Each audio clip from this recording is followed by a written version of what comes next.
Double R Flo-town, episode number 2. Izzy said we did not nail the first one. I thought it was okay, but we're coming in strong. We always think we're better than we are. Yeah, that's true. That's true. That's true. We're coming in strong. I am really excited. So we had a long list of guests we were thinking about bringing in. Yeah. And we got our number one on the list for this episode. This is the guy that it kind of embodies what we're trying to do with this podcast, because he's from here. He's in the business world here. He's a developer. And he's been someone that I've looked up to my whole career. When we've been in meetings, he's always kind of just the things he's brought to that meeting. I'm like, wow, he knows what's going on. Mr. Gary Finklea. Well, I appreciate that, Robert. I'm surprised to hear that, but you know, I sure am humbled to hear you say that, because I think a lot of you and your father, and of course the team that y'all built at Greystone. Well, thank you. Thank you. Yeah, we so you know, like we were talking about a little bit earlier, that what we want to do with this podcast is really talk about what's going on in Florence and what we can do to help progress this city, because we're all here, our families are here, we're developing here. We need it to do great. Gary, if you will, just give us a little bit of your background and how you were born and raised here in Florence and chose law, and give us some information on that. So I was actually born and raised in Pamplico. Okay. You know, from Pamplico, we would always have to come to Florence for our entertainment, shopping. Lake City was where we would go while we were in high school to see our friends and court our girlfriends. So, but it was great growing up in the PD. My family comes from a rural background. My father was a farmer and a civil engineer. He's a utility contractor, and that is in my blood. Farming and utility construction, and you know, I grew up working on the farm. I'm old enough where, you know, I cropped tobacco, I broke the suckers, I rode the drags, I put the back in, I plowed beans by the full moon at night so I could have my Saturdays to have some fun. So, you know, growing up in a community like that really teaches you a lot about work ethic, and it really, in my opinion, shaped and grew my character. As you know, from meeting my high school English teacher. That was so cool. Yeah. During the closing, I went to high school, you know, in the Pamplico schools. And, you know, our graduating class was a little less than 100. Everyone knew everyone. You know, if you did something wrong at school, you know, your parents found out before you made it back to school. Not that, of course, that message was sent to mind me. You know, my educational background shaped me a lot too. I was able to really get involved in sports and, you know, the leadership you can at school. So I enjoyed growing up in Pamplico. Gary, if you don't mind, Robert came back to the office after that closing and told me the story, and I thought it was super cool. So tell us that story real quick about your English teacher. So Gail Morgan was I think it was my 11th grade English teacher, and she was also student council advisor. So I was president of student council and active in the student government there. And, you know, as an advisor, when it was, you know, time to pass the gavel, you know, she presented me with a book of poems, saying inspirational quotes. I think it was called Harvest of Gold, actually. But, you know, I reflected on that and used it, you know, in my career. And whenever I'd come speak, sometimes I'd flip through it, get something. But, you know, she was there with her husband, Bobby, who's a surveyor, who, of course, used him many times. And, you know, so I just brought that book out to show her. You know, it's amazing the impact that our educators have and the seeds they plant in young folk. And, you know, she's just one of those that certainly planted that in me, and, you know, accolades to all those in the educational field for, you know, serving just like she did and making an impact, not only in the classroom, but outside. That's what I love about Florence. So I'm at a closing, and it's still got the small town. You know, you come in with the book from high school with your high school teacher, and you don't get that in big cities anymore. You know, I mean, I was like, this is why I live here, and I think we take that for granted a lot. Yeah, we do. And you know, I regret, you know, I don't now that Greg, thank the Lord's, came on board with us, and then Patrick, I don't have to divide my duties between litigation and closings, but I miss sitting down with folks. You know, we'll get 6 days. That you've known forever. Right. Yeah. Just reminisce, you know, talk to them, check in with their families, and, you know, the kids, the parents. You know, I miss that. And, I'm trying to slow down a little bit more, so I do wander the halls a little bit. Yeah, which is awesome. Yeah, so I get to pop in and meet people and whatnot. So I really enjoy that. Yeah, you've created a really good office vibe, and your updates to the office are awesome. Oh yeah, it's Real cool friends are great. we Yeah. we worked in an old renovated house for Oh yeah. decades. I opened in 2004, and it's so nice to have new facilities to work in. It makes the world of difference, and it's much more accommodating. Um, Oh yeah. I really think when I think of your office and the additions that you've done and the updates y'all have done, I kind of parallel that with how I think about Florence and where maybe the office started and all the additions and all the updates y'all have done and where we want to see Florence go and where we want to see, Florence take off. Yeah. And so you've built a successful law career, law practice. You've been around Florence for a long time. What have you seen, some of the positive things over your career that have happened in Florence? And then we can talk about some of the things that might still need to happen. Yeah.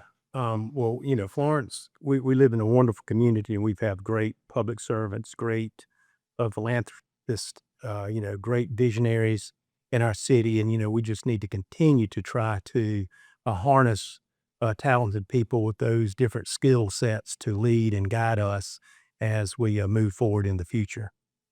And, some of the things, that we see are obviously the partnerships with Francis Marion and the investment that Francis Marion has had, the investment that the hospital facilities have had, the investment that the corporations have had. And one thing that is often overlooked and, that you hear me talking about, Robert, so often is just the private investment from the local folks. The Bible talks about no man's respected in his hometown. And so many times do I get that vibe when I deal at least with the city of Florence.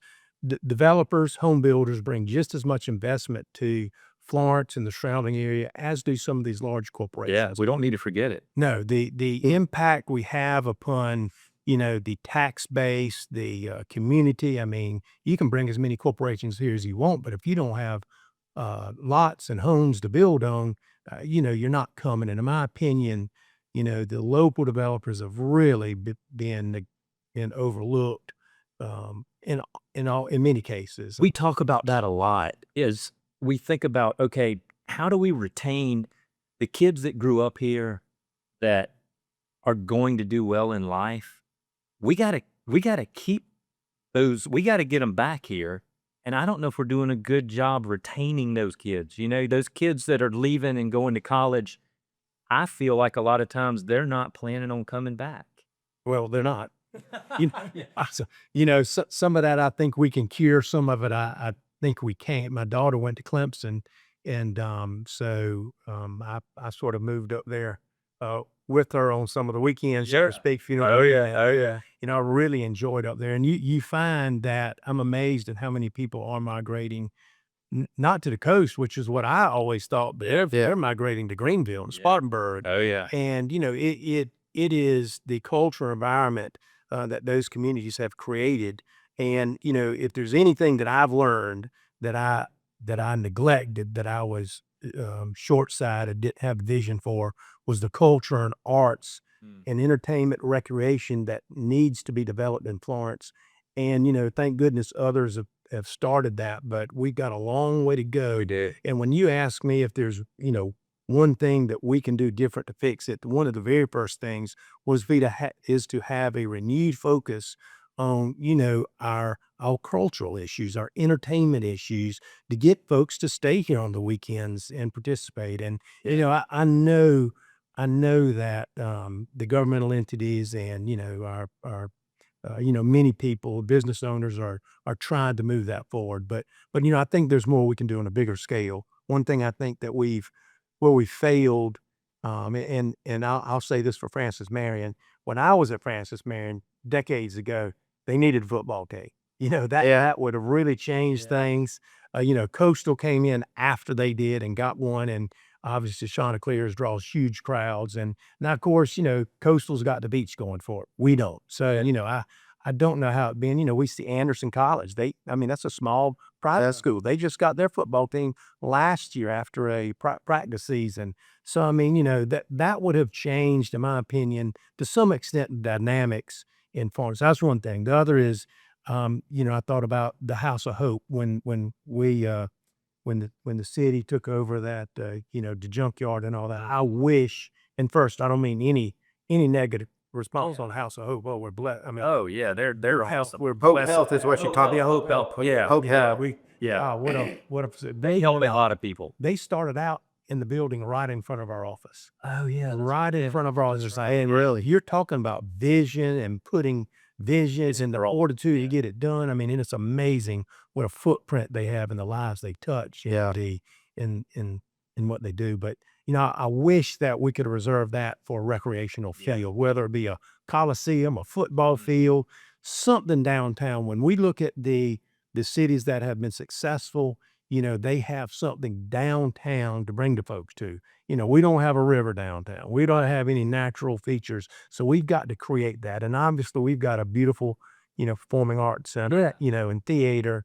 But everybody's not into that. So You we want have to some solve- people want to go downtown and eat and have something to do. Also, Have some other reason besides eating. It's an Exactly. event to go to, and that's what I'm hearing you say. Do you think what can we do to capture that over the next 5, 10, 15 years? Do we have the visionary leadership in the city, or how can we begin to get that visionary leadership? I don't know. I've not heard of any of our leaders doing that. But I mean, obviously, to do that, first thing you have to do is acquire property. right? And then you got to figure out how to pay for it. Yeah, But I think the property acquisition, it comes first to it. Well, the vision comes first, then you got to, you get started on it. But I mean, they're not making any more property downtown. So we've got to capitalize on that. Yeah. So, obviously the corner at Coit and Evans Street was cleared. We've got that parking garage, and I know that the city partnered again with an out-of-town group, not a local group. And of course, I think I looked last week because somebody asked me, what's going on with that, Gary? The deed to that group for $5 and pursuant to a development agreement was in 2020. So, I don't know what's going on with that, but that's an awesome corner. yeah. I don't know if that's large enough for a coliseum. It may not be, but is it big enough for something recreation? I know we want multi-use with bringing folks to live down there, but again, folks will live down there if they have cultural events to go to down there. You get tired of eating at the same place Right. downtown. Right. Really broaden the activities, but we've got parking with the two courthouses there. They put the parking infrastructure in, which is good. But we got to execute now, Right. because if we've just got parking garages, Yeah. that's not going to get us there. I've often thought about Rickenbach Ford's property. Yeah. I don't know how well they like their site, but to me, that's a huge site. Be perfect for a recreational facility. I know even when Paxton owned it, they were in a growth phase where they were acquiring the properties around it. Where they got the Volkswagen on the other side. I think our office sort of helped with some of that legal work. But to me, that would be a great location to start the discussion with that group. See if we can't get something recreational downtown. So if I'm hearing you, at least if Gary was king of Florence for a day, your vision is to lead with cultural and entertainment events to help grow the city that way, and then to really come alongside and support local builders to build the infrastructure, the homes that we need so that we can bring more people in. Yeah, and I think we've got the economic development great. We got Greg Robinson at economic development. I mean, he's doing a wonderful job. I mean, I think we have to maintain and keep up, and you can't stop. But I think as far as economic development, our area is doing wonderful, relatively speaking, with other areas of the state. And I personally, I don't want to grow too much, but Right. we have to keep growing. I never want us to lose the local flair, Right. that we have. Well, you just said something, you don't want to grow too much. So what do you think is the right vision for Florence? Well, first we have to serve the people we have here now, and we're not doing that. Okay. We're not doing that. I mean, we're falling behind on serving the people that we have. That's a good point. Yeah. Are we talking about water infrastructure? I guess we're talking about all of it. Well, But- you fixing the You have opened up kid work. yeah. How long do we have here today? Are we keeping that part? Yeah, and I'll share this. Y'all can clip in the way. a lot of people know me from a law practice, but very few people, really know the extent of my development experience. And, the reason you probably made some of the comments that you did to begin with is because my development experience and, not just sitting at a desk in a law firm closing loans and writing contracts and structuring deals, but, I've got boots on the ground and I put my money where my mouth is. That's right. So I was in preparation for today. First I've got me and I got a couple partners and different companies, but we've got over 250 rental properties. Wow. And so, obviously the things that particularly the city has done lately in regard to making rentals more expensive and less affordable hits home. So you mentioned water, but that as well. Okay. The other development I've been developing since I've been really out of law school, and I get that again back to my background. My dad is a utility contractor, an engineer, and I grew up on a construction site putting in subdivisions. Outside of my family, one of probably I've probably got 3 mentors. The real estate mentor that I had was Roland McLaughlin. Roland McLaughlin had a vision. He could drive up on a site, he could ride around town, and he'd have a vision for that. And humbly, I say, I think some of that wore off on me. That's awesome. Yeah, it he did. he was a visionary. Him and Drew. I remember counting, and this was while Drew was in the planning commission, not even city administrator. I just remember countless meetings with them, and just how they rubbed off on me, and not only instilled the knowledge but planted the seeds. Wow. But I've developed or had roles in Clark Place subdivision, Cedar Creek subdivision, Southbrook subdivision, Point South, Summit at Oakdale, Wildbird, Millwood Run, Middleton Point, some phases of Windsor Forest, phases of South Oak, Saddle Ridge, Spring Haven. I've had various townhouse projects around town. I've designed a couple of subdivisions that I've sold without having to put in infrastructure, like at Windermere and Cedar Crest. We've got 2 projects now where we've got equipment on the ground, putting in pipe, roads. Yeah. Fixing to start another one next week. I've got 2 in the pipeline trying to get out of permitting. And we've probably got 12 to 15 properties already acquired where we can put future subdivisions or townhouse projects. So Yeah. as Your fingers on the pulse. doing it right. So in addition to that, I'm blessed to have a great law firm, and I can only do all these things without just talented, partners, law partners, talented staff. So I've certainly been blessed. But so I have 3 jobs, I tell people, and then a huge job, at home raising 3 young kids. 2 are sort of out now, but anyway, they take a lot of time, which is a blessing. You did bring up something else I know ruffles a lot of feathers, but it pisses me off as well. And I know it pisses you off because you own a lot more property than I do. But this business license fee that this city council has put in for property owners, how do we address that? Because all they're doing is passing on cost to us, and we're passing it on to our tenants. It's raising rents. Rents are ridiculous in Florence. Housing's out of control. It's all because of stupid, idiotic policies that our city government's put in place. What can we do to address that? Well, first of all, it goes back to calls for lack of vision. Okay, because there's absolute lack of vision. And this was, of course, a city council. And, you have to give first some deference to city council because they have to become experts in many areas. They have to become experts in utilities, human resources, recreation, budget. They wear many hats and they get a lot of calls, and it's a thankless job. Yeah. Many times they rely on staff. Okay. And we'll get there probably, and I'll tell you where I think we need to do to start making some changes. But I fought, first of all, city staff for that asinine rental registry. Okay. And at that time, we had probably one of the smartest, most well-educated mayors in the state of South Carolina. But he didn't know what ordinances were already on the book. It was being pushed by a very well-liked, late city councilwoman who had no clue what the current rules provide for. But the city has already adopted International Property Maintenance Code. It comes in a book just like the building code does. You just can't go to the library or get on the internet and look at it because you got to pay $80 for it. Okay. The city adopted probably 10 years before they passed a rental registry. They adopted the International Property Maintenance Code. That book is an inch thick, and I ordered like 5 or 6 of them. The mayor, people on city council, and I even think some of those in planning commission didn't have a clue what that book was about. Oh. They had absolutely no clue. We've already adopted that ordinance. It solves all the issues that the property maintenance code solves.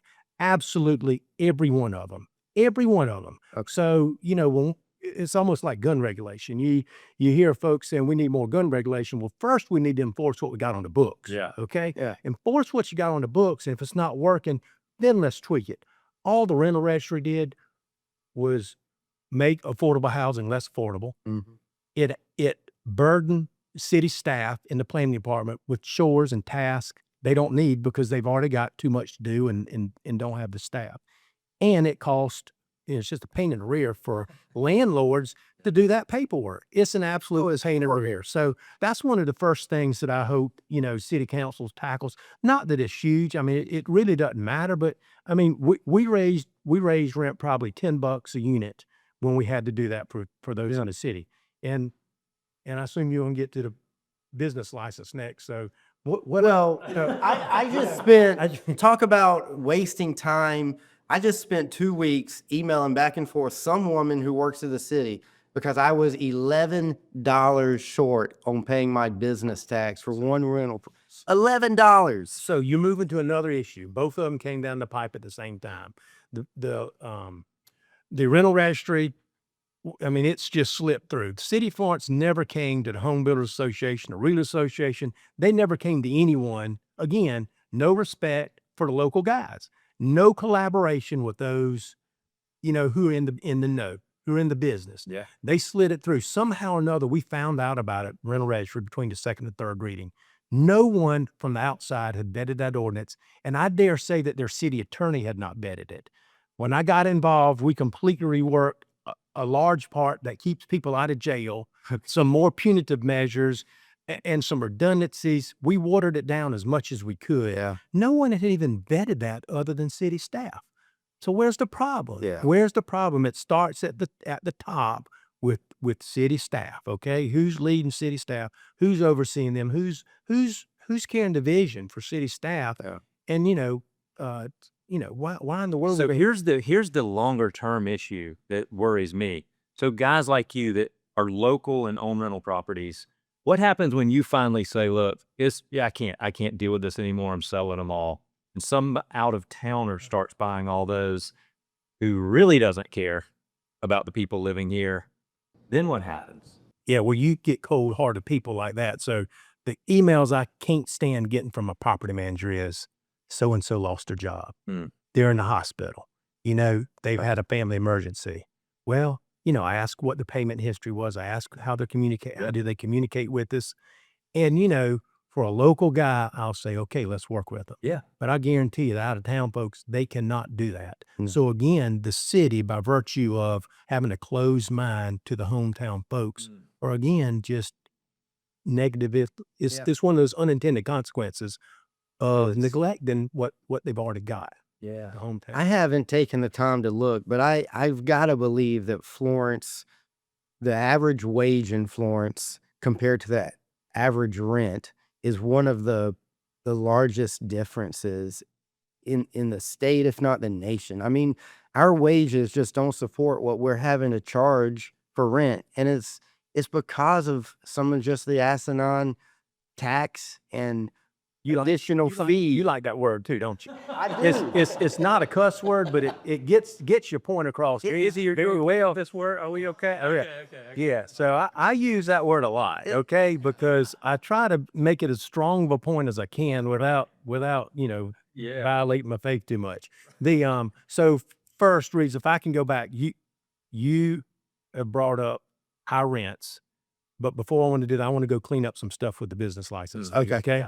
So the business license fee, to some extent, I don't blame the city as much for trying to enforce that, because I do believe the state code gives them authority to tax rental companies, landowners, if they want to. Of course, they never did that before, but it was the vision of the council at that time and the staff to now tax rental houses, the landlords. And again, it's the landlord is paying it, but they're passing it down to the tenant. Yeah. So I told you we went up, so much per door in the city when we had the rental registry. Well, what do you think we did when we had to do the business license tax? Same exact thing. And it's just like you said, it's not so, it's hard to compute the fee on, and I probably have, I have a lot of companies. So, but we probably had like 8 we had to figure out.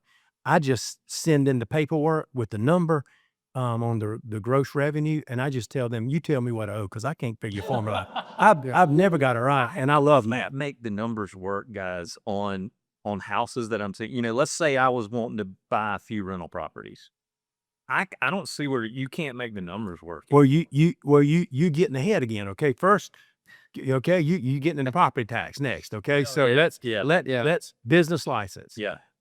Landlords never paid a business license fee until the city imposed it recently. Okay, that was their choice. They did not have to do it. It's a pain in the rear. It costs tenants. It's an accounting nightmare. The other thing is, if I have a company with rental units in the county and the city, I've got to go through and do math there. That's right. I will give city council credit. They recently peeled away one aspect of the business license, or at least first reading ordinance, which is, I don't have to give all my personal tax returns to the city. Now they need to get some paperwork verification of it, but Ken Ard was going crazy about, you mean I've got to turn in my confidential work to somebody up there at the city center? You got to be kidding me. I mean, that is private, confidential, and I don't care what the state statute said. If they pushed that, they would see them in court. Yeah. Okay. So I would not do that. Okay. But they need something. Okay. They need something. If they're going to tax you, they need something to understand. So to get to your next point, Robert, the largest cost to landlords and tenants is, of course, property tax. Yeah. And, we had probably one of the best senators in the state of South Carolina working for us, but and he was instrumental in amending Act 388. One of the unintended consequences of that, which the intent was to lower taxes on homeowners, particularly those on fixed income. That how could they afford continuing rising costs if they're on a fixed income, particularly those on the coast and areas with, where the values of property are increasing. But what they did then is assessed all other properties at 6%.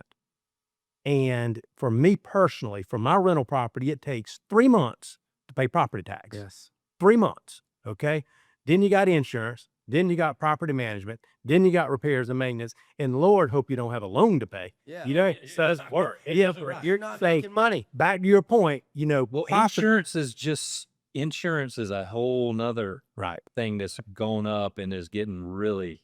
It is. Well, what I always try to do, and this is a tidbit, I always try to get a fixed value rather than the replacement cost. Replacement cost is 2 times what the replacement cost is for folks like us. Yeah. So I always try to get a fixed value. That reduces it some, obviously keep a high deductible, but that notwithstanding, it's still exorbitant. I mean, taxes and insurance drive the cost of rental. So when you, Reed, said, how does our income support our rent? Yeah, there is a disparity, and it's tough. It's really tough. Well, and you just said it, but you're taking 4 or 5 months of revenue before you ever, and that's before you get to the mortgage, if you have one on the property, before you ever make the first dollar. And let's don't forget about a profit. Yeah. I mean, we're not out there taking this risk, and I'll just digress a minute about risk takers. That's one thing that moves a business, a city, anyone forward are risk takers. Yes. Folks that are willing to invest and take risk. If you don't have folks like that, you're not moving.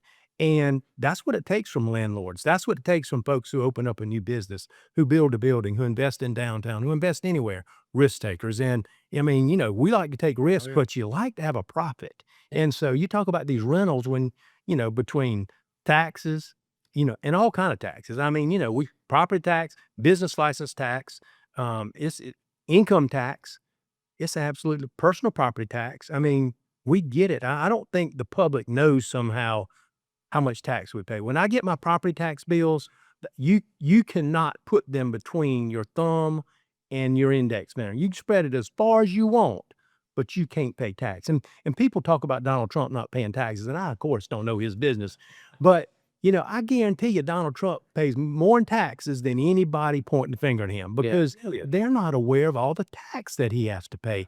Property tax, FICA,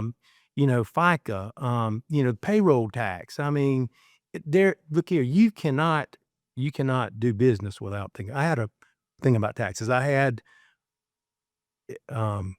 someone I just met. She wanted to open an online boutique, and first thing she knew, she had to get a retail tax license. It's tax, it's tax, it's tax, it's tax. So it's everywhere. You everywhere. hit the nail on the head with when our local risk takers, and we talk about this a lot, our local builders, when you're a builder, you're a risk taker. I mean, when you go decide to build this, especially a spec house, let's say you're building a $600,000 spec house, that's a risk a lot of people wouldn't take. Yeah. But what happens when our local risk takers and builders start saying that the reward's not there, there's not enough return for that risk? We stop moving forward.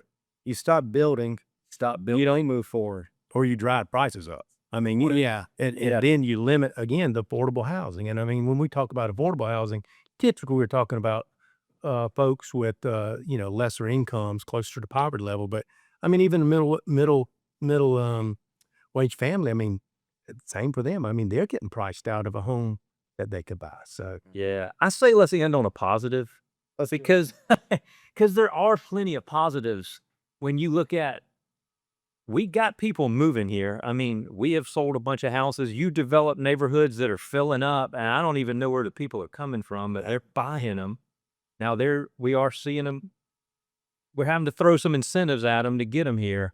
But the one thing that I hear a lot from people coming from out of town is everybody's so nice.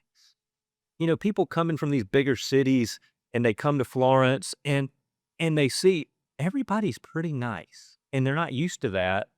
And we got to capitalize on the people we have here, because that's what keeps people here. When somebody moves to Florence and they get that right friend group here, they don't want to leave. They want to stay.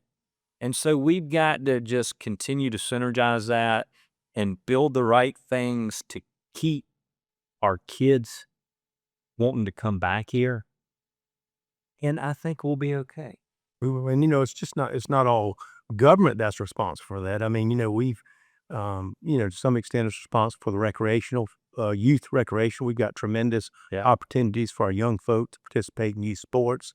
We've got great facilities for health and wellness. We do. We have an absolute fantastic school system, not only in Florence but in all of Florence County. I think all of our school systems are superb. We have, if you're a person of faith, we have a great opportunity of different churches to participate in, to get plugged in, to grow your faith and, spread the love. Well, and I think we sit in a strategic location that we can continue to tap into in a much greater way, with 95 and 20 kind of being between Columbia and the beach and Charleston. There's a lot of strategic opportunity just in the land that we sit on that can propel us forward. And so that's another positive thing for us. So what do we have going for us? We have people in elected offices, and even though we have talked a lot of negatively about city, we've got great folks in city leadership. They care. They're not there for the money. Yeah. And I don't think they're there for the limelight. They're there to serve. So, I think we just need to collaborate. I think they need to listen and do something. They're good listeners, and maybe execution is where they lack. But, we have true public servants, and, we just want to work with them and be able to execute some of the things that, we bring to the table. It's not an easy job. It's not easy. And executing in that world, I know, doesn't move like we're used to things moving sometime. But that's why we're here and want to talk about it, and would love to have them come tell us their thoughts. Yeah, you said the key word, collaborate. Let's just keep those lines of communication open. Right. they're great folks, and we can make this, a great effort partnership to really move Florence forward. Agreed. Let's move it forward. And I feel like you work well with them. You really do. I mean, I do. There's no one at the city that I personally don't like. I mean, they are all, again, I get along with them. I mean, they are accommodating, but it seems like when I get them all together in a room, though, it's just a bottleneck. But one-on-one, they're awesome. right. But again, I don't know where the issues are. So, but we obviously seeing it in execution. We're seeing it in the cost engineers charge us to do a city project versus a county project. Right. We know the extra hurdles we have to jump through with the city project compared to county project. So we've got work to do, but it's going to take collaboration. It's going to take, them executing and making some changes. Yeah. I have a quick question for all three of you. So that's what the city can do, and you guys are all in an instrumental place to help move that forward. But what about our listeners? You talked a little bit about risk takers, talked about what our government can do. But for the average listener, what do you think, Gary, they can do to help move culture forward? I mean, I have 4 young kids that are growing up in Florence. What do we do to help move that ball forward in seeing Florence grow into the town that we want it to be? It's a great question, So what's the answer, Izzy? Well, I'm asking the experts. There's a reason I'm back here pushing buttons. We've talked about this before, and Gary, what we say a lot of times, and I mean, we're guilty of it, and I don't know if I can say this, but the money leaves Florence on the weekends. Mm-hmm, it does. And you got to spend money here. So I think that's one big thing is go to our local restaurants, go to the local events we've got going on, create local events, put some money here instead of taking it to the beach on the weekend, or Charleston on the weekend, or Columbia on the weekend, or Charlotte on the weekend, That's what this podcast is for also, Izzy, and I'm glad you made that point. Right. No. Okay. It's to the people, hopefully we get some good listeners, and we want this to spark them into saying, well, maybe I want to start this business in Florence. That's what we need. We need our local people continuing to take risk here, and that's how we grow. Thank you so much for coming, because this is honestly exactly what this podcast is for, this tight conversation. So I hope you'll come back. Anytime you want to come back, or you say, guys, I got something we need to talk about, let's pop in here. We're downtown Florence, which is cool. We were talking earlier, having this podcast set up downtown with what's going on just kind of makes you feel good about the whole big picture.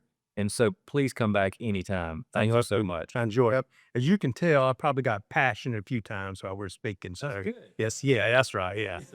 you knew what buttons to mash, you guys. So I enjoyed it. Thanks for having me. Thanks, Gary.